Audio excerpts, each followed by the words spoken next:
মই লোকনায়ক অমীয় কুমাৰ দাস মজলীয়া বিদ্যালয়ৰ সহকাৰী শিক্ষক আৰু মোক আজি সহায় আগবঢ়াইছে গীতাঞ্জলি হালৈ বাইদেৱে। আমাৰ বিষয়টো আছিলে assessment for holistic development of student. Holistic development বুলি ক'লে এগৰাকী ছাত্ৰৰ বিদ্যালয় অহাৰ পৰা আৰম্ভ কৰি বিদ্যালয় যোৱালৈকে, অৰ্থাৎ এই সময়খিনিত ছাত্ৰ ছাত্ৰীয়ে তেওঁলোকে পৰিষ্কাৰ পৰিচ্ছন্ন হৈ আহিছেনে নাই, তেওঁলোকৰ সমনীয়াৰ লগত সম্পৰ্কটো কেনেকুৱা, তেওঁৰ জ্যেষ্ঠজনক সন্মান জনাইছেনে নাই, তেওঁ বিদ্যালয়ৰ সহবিদ্যালয়ৰ দিশবিলাকত তেওঁ অংশগ্ৰহণ কৰিছেনে নাই, বা তেওঁ বিদ্যালয়ৰ শিক্ষাৰ প্ৰতি আগ্ৰহ প্ৰকাশ কৰিছেনে নাই, এই সকলোবোৰ দিশ হলিষ্টিক ডেভেলপমেণ্টে সোমাই পৰে। আৰু আমি হলিষ্টিক ডেভেলপমেণ্টৰ ক্ষেত্ৰত আমি আমাৰ বিদ্যালয়ে আমি কি কৰি আছো, আমাৰ প্ৰেজেণ্টেশ্যনৰ জৰিয়তে আমি সেইটোৱে প্ৰদৰ্শন কৰিব আপোনালোকক ওলাইছো। আমি আমাৰ বিদ্যালয়ত বিভিন্ন ধৰণৰ আমাৰ পাঠটো পঢ়োৱা হয়েই, সেইখিনি কৰি আছো। তাৰ বাহিৰেও আমি ছাত্ৰ ছাত্ৰীসকলক বিভিন্ন ধৰণৰ নাটক আমি কৰাওঁ, তেওঁলোকৰ লগত যি প্ৰাতঃসভাত তেওঁলোকৰ যি লঘু ব্যায়াম বা তেওঁলোকৰ গছপুলি ৰোপণ, তেওঁলোকৰ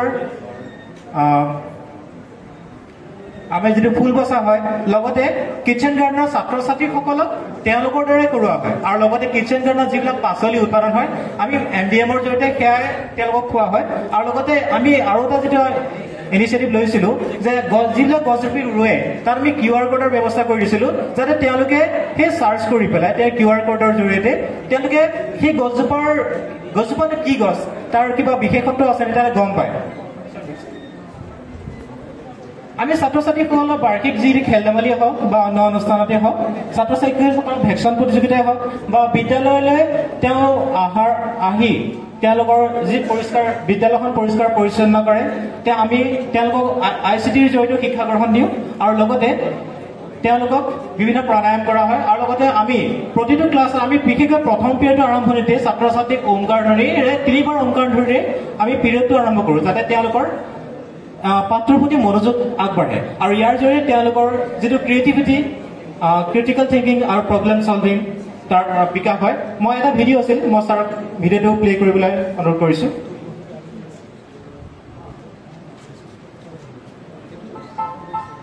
ইয়াত আমি ৰংগোলী বনোৱাৰ এটা ভিডিঅ' আছিল, যাতে তেওঁলোকৰ ক্ৰিয়েটিভিটি বৃদ্ধি পায়। আমি বিভিন্ন ধৰণৰ অনুষ্ঠানত বা আমি যিবিলাক আমাৰ এতিয়া দেৱালী আহিছে, এনেকুৱা অনুষ্ঠানত আমি তেওঁলোকক ৰংগোলী বনোৱাৰ প্ৰশিক্ষণ দিয়া হয়।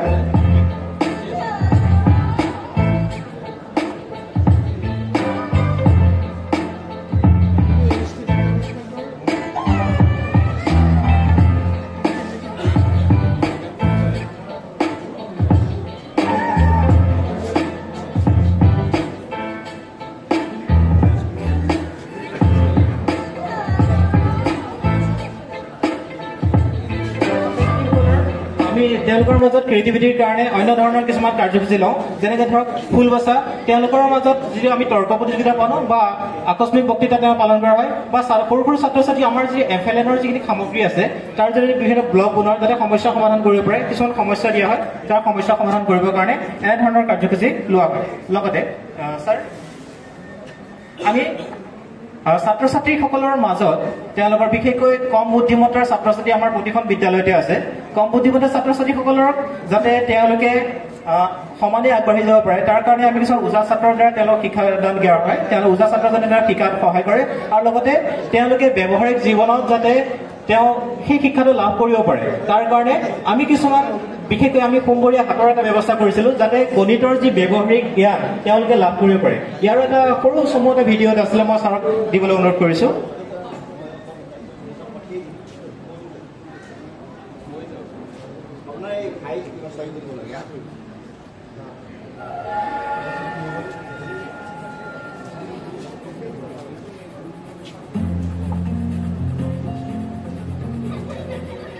বিশেষকৈ maths and day to day লাইফৰ ওপৰত আমি কৰিছিলোঁ। ছাত্ৰ ছাত্ৰীসকলক তেওঁলোকে ব্যৱহাৰিক গাণিতিক ধাৰণা লাভ কৰিবলৈ অতিকে সুবিধাজনক এই উপায়।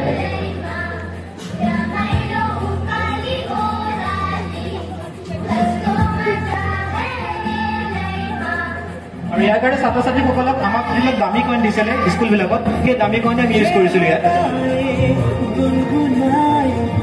मुझे तो है कहाँ, तू है फूलों में कलियों में, या मेरे ख्वाबों की गलियों में तू है फूलों में कलियों में या मेरे ख्वाबों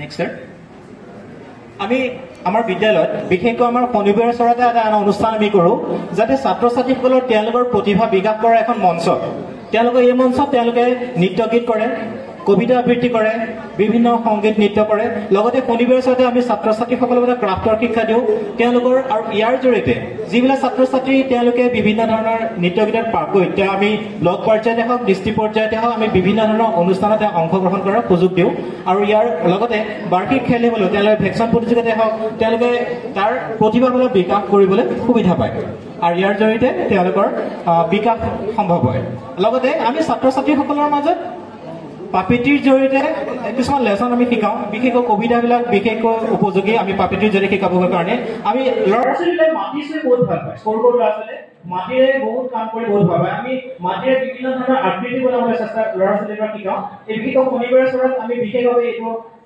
আমি তেওঁলোকক শিকাবৰ কাৰণে শনিবাৰটো আমি বাছি লওঁ বিশেষকৈ আৰু লগতে ছাত্ৰ ছাত্ৰীসকলক ছবি আঁকি বহুত ভাল পায় আৰু সেই ছবি যদি ৱালত আঁকা হয় তেওঁলোকৰ কাৰণে কিন্তু এটা আৱেগৰ কাম তেওঁলোকে আমাৰ যিখন বাউণ্ডাৰী ৱাল আমি বেলেগৰ পৰা আৰ্টিষ্ট মাতিবলৈ আঁকিব নিদিওঁ আমাৰ ল'ৰা ছোৱালীয়ে আৰু ল'ৰা ছোৱালীয়ে যেতিয়া আঁকে তাৰ তলত তেওঁলোকৰ নামটো লিখি দিয়া হয় আৰু অভিভাৱকে যেতিয়া চাই তেওঁ ল'ৰা বা ছোৱালীজনীয়ে যে মোৰ ঘৰত ল'ৰাটো বা ছোৱালীজনী তেওঁৰ নামটো সুধি লোৱা হৈছে তেওঁ নিজে আঁকিছে সেই ছবি তেওঁ পাৰিছে আৰু তাৰ কাৰণে আত্মবিশ্বাস বহুগুণে বৃদ্ধি পায় আৰু নতুন নতুন কাম কৰিবলৈ তেওঁ উৎসাহিত হয় আৰু লগতে আমি স্কুলত পাঠ ভিত্তিক আমি প্ৰথমতে এখন নাটক কৰিছিলো তৃতীয় শ্ৰেণীৰ মোবাইলৰ বিলৈ বুলি এটা পাঠ আছিলে সেই পাঠটোৰ ওপৰত আমি তৃতীয় শ্ৰেণীৰ ছাত্ৰ ছাত্ৰীসকলৰ মাজতে এখন নাটক কৰিছিলো সেইখন নাটক দেখি এইটৰ ল'ৰা ছোৱালীখিনি ক'লে ছাৰ আমিও নাটক কৰিম আৰু এইটত এটা পাঠ আছিলে ভক্ত প্ৰহ্লাদ বুলি সেই ভক্ত প্ৰহ্লাদ পাঠটোৰ আধাৰতে আমি এখন নাটক কৰিছিলো ভক্ত প্ৰহ্লাদ আৰু মই জনাবলৈ পাই সুখী হৈছো যে ইয়াৰ পিছত ছাত্ৰ ছাত্ৰীসকলে ইমানেই আগ্ৰহী হৈছে নাটক কৰিবলৈ তেওঁ আমি আৰু এখন নাটক কৰিবৰ কাৰণে যোজনা চলাই আছো ছাত্ৰ ছাত্ৰীসকলক আৰু এখন নাট প্ৰদৰ্শন কৰিবৰ কাৰণে মই ইয়াৰ লগতে সৰু সৰু কিছুমান ভিডিঅ' আছে দেখুৱাব ছাৰক অনুৰোধ কৰিছো এইটো পাপেটিৰ জৰিয়তে আমি কবিতা এটা আৰ্হি এটা আমি দেখুৱাইছো তেওঁলোকে এটা জয়ফুল লাৰ্ণ তেওঁ আনন্দ পায় ইয়াৰ জৰিয়তে আমি নাটকৰ এটা অংশ আমি দেখুৱাব ছাৰক অনুৰোধ কৰিছো নাটকখন যদিও সম্পূৰ্ণ নাটকখন আছে এইখনত আমি এইবাৰ শিক্ষক দিৱসত আমি মঞ্চস্থ কৰিছিলো বিদ্যালয় অডিটৰিয়ামত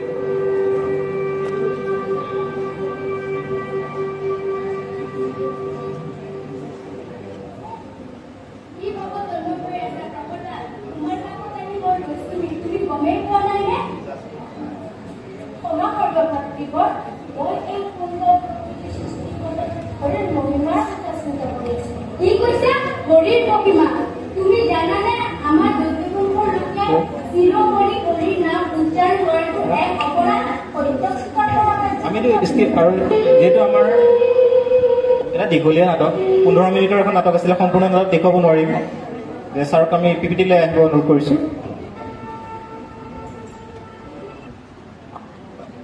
নাটকৰ জৰিয়তে ছাত্ৰ ছাত্ৰী ইমান আগ্ৰহী হয় মই সঁচাকৈ ভবা নাছিলো প্ৰথমতে তেওঁলোকে ইমানেই আকৰ্ষিত হয় নাটকখনৰ প্ৰতি আৰু ইয়াত তেওঁলোকৰ যিটো আমাৰ জয়ফুল লাৰ্ণিং ইয়াত বিশেষভাৱে হয় তেওঁলোক সকলো বিকাশ সাধন হয় বুলি ক'ব পাৰি আমি ইয়াৰ জৰিয়তে তেওঁলোকক আমি যিখিনি কৰিছো যে ইয়াৰ প্ৰয়োজনীয়তা নিশ্চয় আছে সৰ্বাংগীন বিকাশৰ তেওঁলোকক ছাত্ৰ ছাত্ৰীসকলক মটিভেশ্যন কৰিবৰ কাৰণে আৰু এংগেজমেণ্ট কৰিবৰ কাৰণে আমাৰ সবিতানিক যিখিনি আমাৰ ক্ৰিয়াকলাপ সঁচাকৈ প্ৰয়োজনীয়তা আছে আৰু তেওঁলোকক টিম ৱৰ্কত কৰিবৰ কাৰণে আমাৰ প্ৰয়োজনীয়তা আছে লগতে ইয়াৰ জৰিয়তে তেওঁলোকক অভাৰঅল যিটো ডেভেলপমেণ্ট যিটো 360 ডিগ্ৰী যিটো ডেভেলপমেণ্ট বুলি কওঁ আমাৰ ইয়াৰ জৰিয়তে সম্ভৱ হয় আৰু লগতে NEP আমাক কৈ আছে যে শিক্ষাৰ্থীৰ সৰ্বাংগীন বিকাশ হ'ব লাগে আৰু এনেধৰণৰ ক্ৰিয়াকলাপৰ জৰিয়তে আমি সৰ্বাংগীন বিকাশ কৰাটো আমাৰ কাৰণে অতি সহজ হৈ যায়, ইজি হৈ যায়। RNP লগত আমি সামঞ্জস্য ৰাখিবলৈ আমাৰ সুবিধা হয়।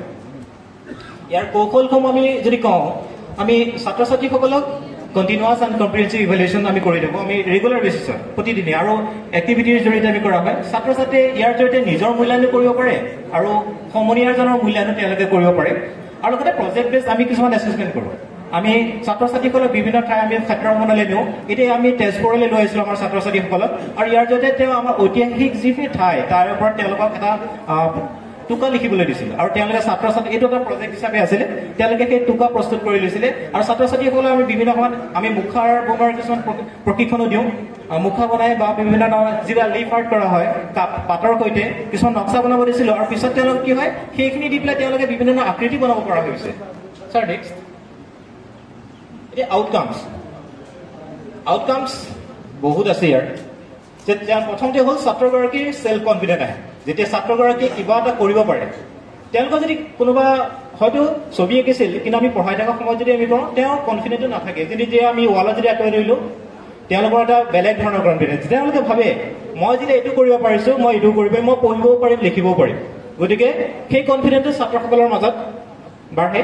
লগতে ক্ৰিয়েটিভিটি আহে, এতিয়া কলাবৰেশ্যন আহে, ক্ৰিটিকেল থিংকিং বৃদ্ধি পায়, আৰু ছাত্ৰ আৰু শিক্ষকৰ মাজত এটা ৰিলেশ্যন, এটা ফ্ৰেণ্ডশ্বিপ, এটা মধুৰ সম্পৰ্ক এটা হয়। কাৰণ আমি যিবিলাক এক্টিভিটি কৰোঁ, শিক্ষক নাথাকিলে তাত সেই এক্টিভিটি কৰিবই নোৱাৰে। যেতিয়া শিক্ষকজন তাৰ কাষত, সেই ছাত্ৰ বা ছাত্ৰীগৰাকীৰ কাষতহে থাকে, তেতিয়া প্ৰতিটো সময়তে ছাত্ৰগৰাকীয়ে সেই শিক্ষকজনৰ বিভিন্ন ধৰণৰ প্ৰশ্ন সোধা বা তেওঁলোকৰ লগতে লাগি থাকে, আৰু তেওঁলোকে সেই ছাত্ৰ আৰু শিক্ষকৰ মাজত এটা বন্ধুত্বসুলভ সম্পৰ্ক গঢ়ি উঠে, আৰু ইয়াৰ জৰিয়তে এই সম্পৰ্কটো অতিকে মধুৰ হৈ পৰে। আৰু লগতে তেওঁলোকৰ পৰীক্ষাৰ বুলি যিটো আমি এতিয়া আগতে পৰীক্ষা বুলি কৈছিলোঁ, এতিয়া মূল্যায়ন বুলি কয়। কিন্তু ছাত্ৰ ছাত্ৰীৰ মতে ভয় এটাই, পৰীক্ষাই কওক মূল্যায়নে কওক, তেওঁলোকৰ মনত ভয় এটা থাকে। কিন্তু যদি আমি এনেকুৱা ধৰণৰ এক্টিভিটি কৰোঁ, এক্টিভিটিৰ জৰিয়তে মূল্যায়ন লওঁ, তেওঁলোকে ভাবে তেওঁলোকে খেলি আছে, কিবা এটা এক্টিভিটি কৰি আছে, তেওঁলোকৰ মতে এইটো পৰীক্ষা নহয়। কিন্তু আমি তাৰ মাজতে তেওঁলোকৰ যে মূল্যায়ন লৈ আছোঁ তেওঁলোকে গমেই নাপায়। সেইকাৰণে ইয়াৰ জৰিয়তে তেওঁলোকৰ মানে পৰীক্ষাৰ প্ৰতি যিটো ষ্ট্ৰেছ এটা আছে, সেই ভাৱটো তেওঁলোকৰ নোহোৱা হৈ যায়। আৰু লগতে যিটো মই আগতেই কৈছোঁ, NEPৰ লগত এলাইনমেণ্ট কৰা আমাৰ ইয়াৰ জৰিয়তে সুবিধা হৈছে। NEPয়ে যে আমাক কৈ আছে সৰ্বাংগীন বিকাশ সাধন কৰা, এনেধৰণৰ এক্টিভিটিৰ জৰিয়তে আমি সুবিধা পাইছোঁ। আমি বিদ্যালয়খনে এনেধৰণে সৰ্বাংগীন বিকাশ কৰিছোঁ। আৰু শেষত মই ক'ব পাৰোঁ, এগৰাকী ছাত্ৰ এটা গছপুলিৰ দৰে। আমি এটা গছপুলি যদি ৰুই পেলাই থৈ দিওঁ, সেই বিকাশ হওঁতে সময় লাগিব বা দেৰি লাগিব বা মৰিও যাব পাৰে। কিন্তু সেই গছপুলিজোপাত যদি আমি পানী দিওঁ, পৰ্যাপ্ত পোহৰ দিওঁ, সেই গছপুলিজোপা বিকাশ হওঁতে বৰ বিশেষ এটা দেৰি নালাগে বা সুন্দৰভাৱে বিকাশ হ'ব পাৰে। ঠিক তেনেকৈ এগৰাকী ছাত্ৰক যদি আমি অকল কিতাপৰ পঢ়াই শিক্ষাদান দিওঁ, ইয়াৰ জৰিয়তে সৰ্বাংগীন বিকাশ নহ'বও পাৰে। কিন্তু যদি ছাত্ৰগৰাকীয়ে বিভিন্ন ধৰণৰ সহবিদ্যাৰ্থী ক্ৰিয়াকলাপৰ জৰিয়তে তেওঁলোকক যদি শিক্ষাদান দিওঁ, তেওঁলোকৰ সৰ্বাংগীন বিকাশ হোৱাটো সম্ভৱ। আৰু শেষত জাপ পিয়াজাৰ এটা মন্তব্য আছিল, এই মন্তব্যটোৰ জৰিয়তে মোৰ আজিৰ ছেশ্যনটো মই সামৰণি মাৰিব লৈছোঁ। তেখেতে কৈছিলে, the goal of education is not to increase the amount of knowledge but to create possibilities for a child to invent and discover. Thank you. ধন্যবাদ।